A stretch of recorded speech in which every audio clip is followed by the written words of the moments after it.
Welcome to Exploring the Mystical Side of Life with your host, Linda Lang. Hi, this is Linda Lang from ThoughtChange.com. Thanks for joining us on Exploring the Mystical Side of Life.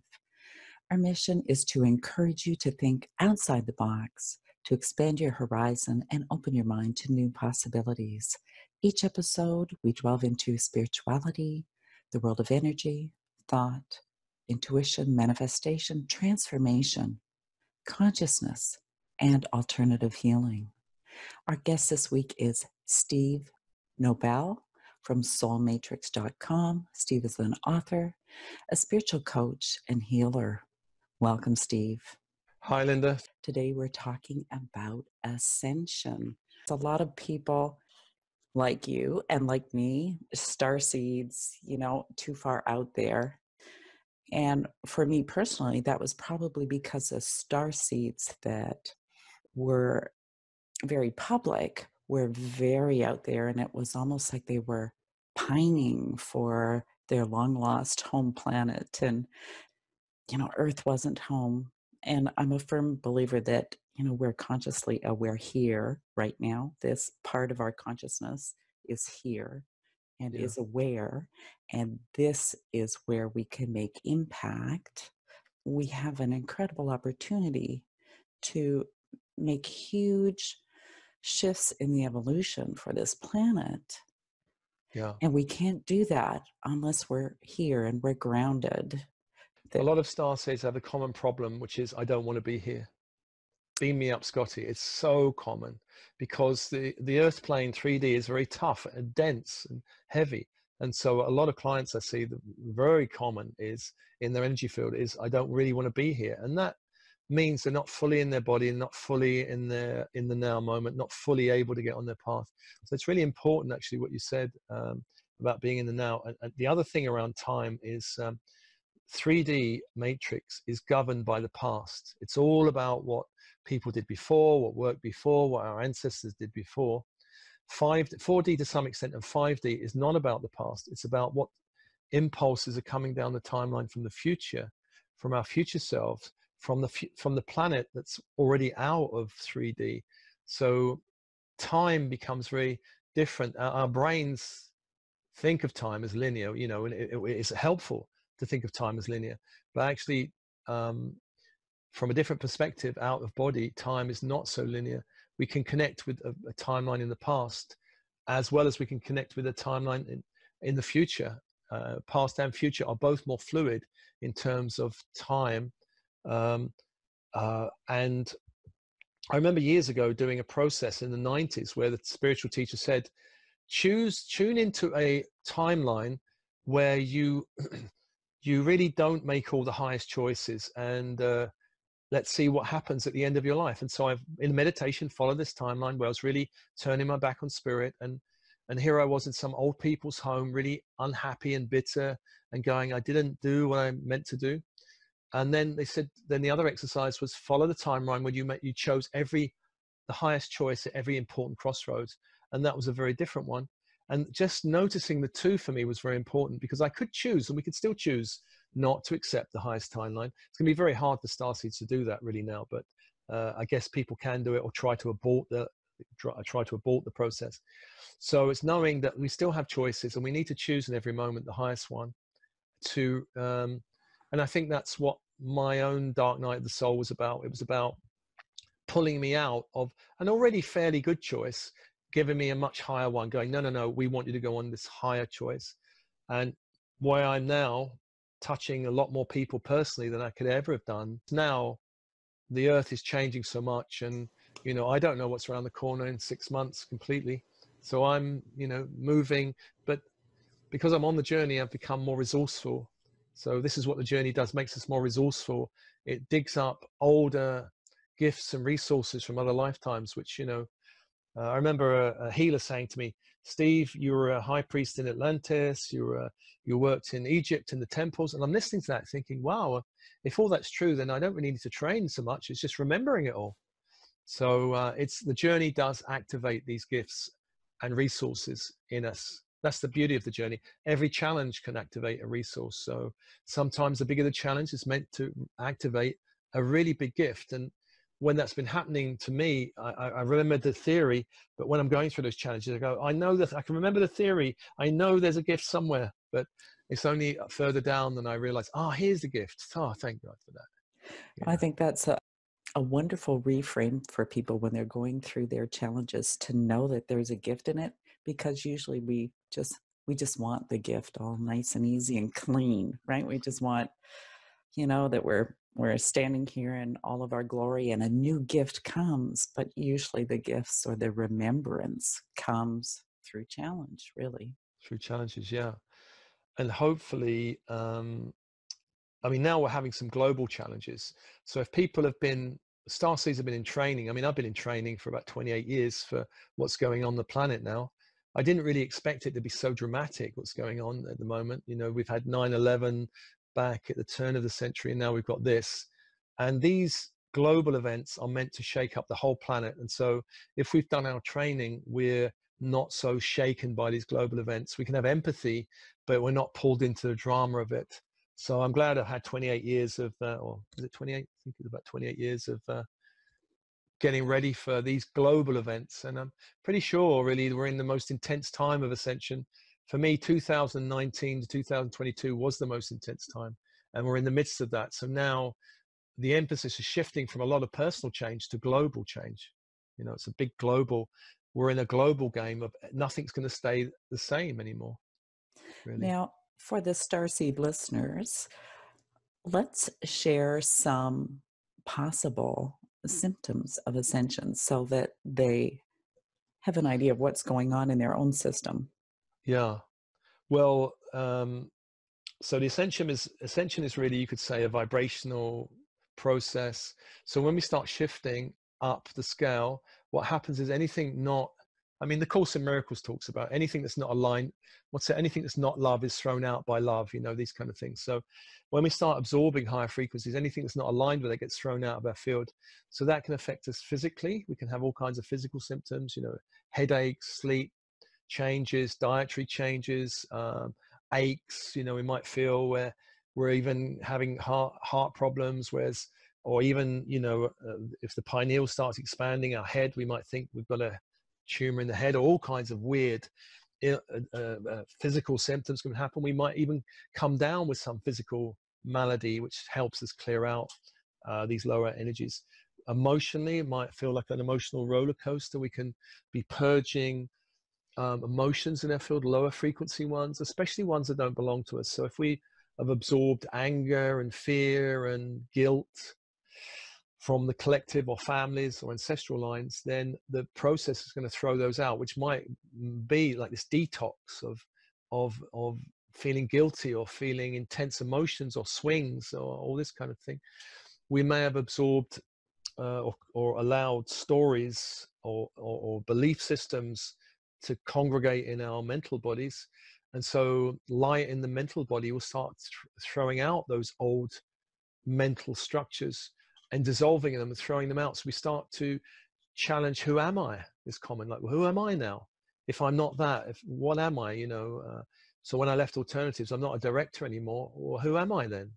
If I'm not living with my long-term partner, who am I? What am I here for? These kind of things. So there could be a crisis of values, a crisis of belief, of faith, of all these things. And they may all go on at the same time, but usually there's a primary one. Some people, the primary field of this polarity playing out is the body. For some people it's emotion, some people it's the mind. And as long as you know all this stuff's going on, you won't be freaked out by it.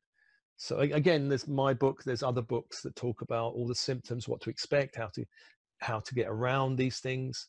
And it's not immediate, right? It's not like an immediate shift. You might have symptoms for quite a period of time. I know myself was early 80s when I started having symptoms, and it went on probably 20 years. Yeah, it can come and go. So where was I? In the 90s, early 91 was my first waking up. And that one was pretty That one was challenging. Well, it's challenging in the way I was asked to change my complete perception of things, change my worldview. But actually, I didn't have a lot of physical symptoms. I had a lot of emotional purging. That was my first experience. And then when I had the second awakening, 2010, this was the real heavy dark night of the soul, where it was a mental, deep, not even depression. It was going into darkness, losing kind of hope the world was going to be bright again. And so it can come and go in waves. We don't always wake up in one go. We can wake up over in a number of cycles, you know. So yeah, it can be a long process, but for some people it can get very intense around the period of intense awakening.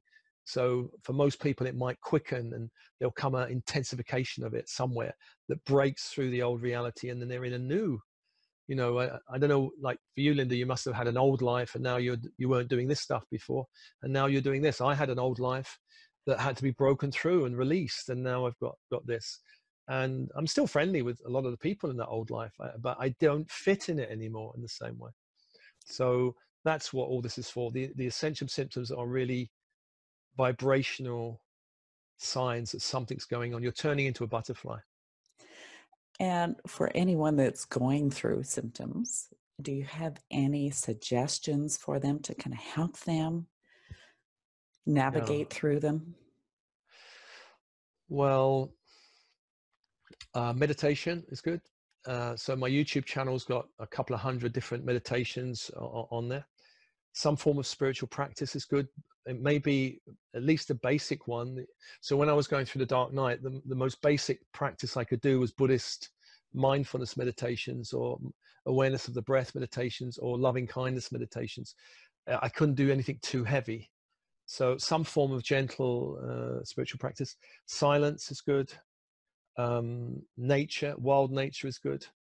Finding a support system, friends who at least understand some of the language, or open to some degree. Go online for resources, find resources like this one. Find things that uplift you. So I have an inspirational practice, so that every day I would listen to something a little bit inspirational, you know, maybe inspirational music or inspirational talk online or something, or read a little bit from an inspirational book. You may have some people might want a creativity practice. It's a great way of getting them through if they've got some creativity, like the Artist's Way, morning pages, or painting, or something like that. For some people, actually doing exercise is very good. Grounding is super important, actually. Grounding into the body, into the earth, because that's a way we can release a lot of old energies. And if we're too floaty, you know, if we're too much spiritual practice floating above our bodies, then it's almost like the poles of a circuit. There's the spiritual pole from the crown downwards, and there's the kind of earth pole from the root upwards. Those poles need to meet for energies to flow in a kind of toroidal way, and releasing stuff back to the earth and back to the universe. So grounding, most starseeds tend to, especially if they've got a lot of escape programming. I don't want to be here, beam me up. They'll be floating up and wanting to get out of the body. Come into the body, ground, drink tea mindfully, do the simple things, be in nature, look at the flowers, smell the sea air, you know, those kind of things. Really helpful. I think for me, because my ascension symptom was a physical sensation that would come over me and would last a couple of minutes. And then it would take me a little while to kind of get back to where I was, if I could ever get back to where I was, really, because I'm a totally different vibration after it would happen. Yeah. But the thing that probably helped me the most was allowing it and just not resisting it, and then actually stepping into it. Yeah. And I actually came to really embrace it. And when they stopped, I missed it because it was so nurturing, and I knew that there was something happening, you know, for my own benefit energetically.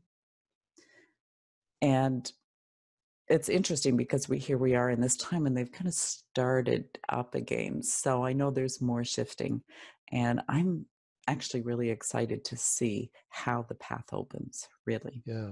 Acceptance is a brilliant way.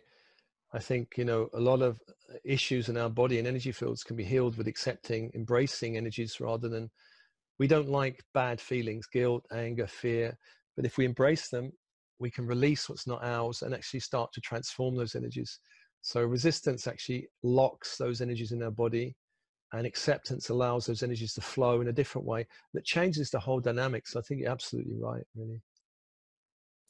Is there any last message you would like to leave our listeners with, Steve? I guess there's a lot of stuff being thrown around at the moment on social media around what's going on now from a spiritual point of view and from a kind of practical point of view.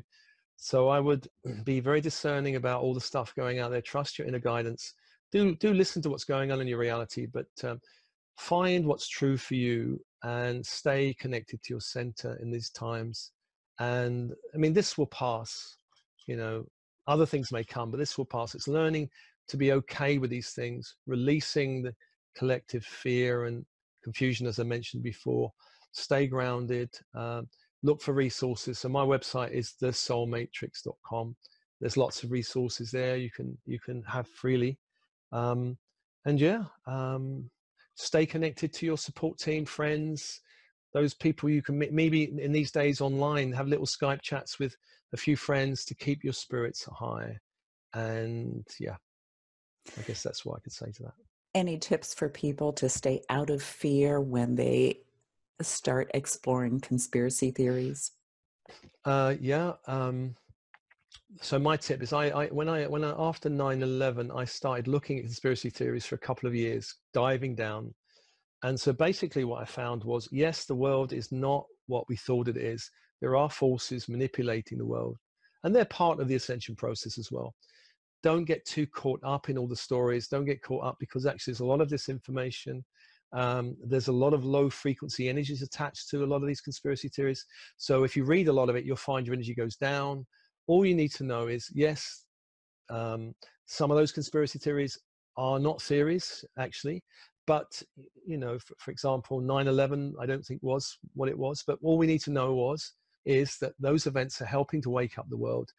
There is this kind of, not exactly battle between light and dark, but there's a shift going on, and the old forces that were running the show don't really like that shift, but it's going to happen anyway. So all we need to know is the process is happening. Avoid some of these extreme conspiracy sites, personally have a look at it, but don't get too fascinated, because there are lower forces attached to it. Stay light, but be mindful, be aware, of the light and the dark, but don't go too deeply into the dark. And I think if people are really conscious of their own energy, they can tell if something's pulling them down, or uplifting them. Yeah, they can. That's very true. Although some of these things can be very, it's like reading a novel where you want to know more. You want to know more. It's that, like the Dan Brown novel where you finish the chapter and you go, oh, I've just got to read another chapter. It's so exciting. So you just be mindful of the excitement. Some people get off on the excitement of all this conspiracy thing. I know something that the world doesn't know. Don't go too far down that rabbit hole. Stay connected to your own energy. And of course, the opposite is some people just don't want to look at it. I don't want to read that. I don't want to see that. It affects me too much. So it's about developing spiritual strength, so you can see things which may be a bit hard, so that it doesn't affect your energy too much. But that's part of the practice. I think takes time. So and that's what I've been doing over the years, to actually harden myself, you could say, to actually look at those truths, or some of them, and it doesn't actually pull me down. I go, yeah, okay, looks like this is what's going on, but not to get too fascinated with it either. Because actually what I call the dark, which is anti-light forces, anti-evolutionary forces, are part of the ascension process. They're helping waking people up unintentionally, as much as the angels and the spiritual teachers are, actually, by these kind of events that's going on. And I suppose if we're here to radiate light and we fall into the trap of too much fear, then we're radiating fear instead of light. Yeah, then call on your friends. I'm a bit scared at the moment. Can you help me? And if you've got good friends, they'll help you out. And then you go, don't go down that hole again. Or check out Steve's YouTube channel. Yeah, the YouTube channel. Yes, there's lots on there. Or come visit my YouTube channel. If anybody's interested in the awakening process, I wrote this book called Personal Transitions. I think it's mostly on Kindle. You can find some outrageously priced books. I've got a few here in UK. It's been a real pleasure chatting with you, Steve. Thanks for sharing your perspective and your wisdom with us. Thank you for listening to this week's episode of Exploring the Mystical Side of Life. You'll find all our conversations on YouTube, on iTunes, Spotify, and Anchor.fm, as well as on our Facebook page. We have some great episodes planned, so make sure you follow us so you can stay informed. Remember to check the show notes that link to our guest. Come and visit me at thoughtchange.com. Bye for now.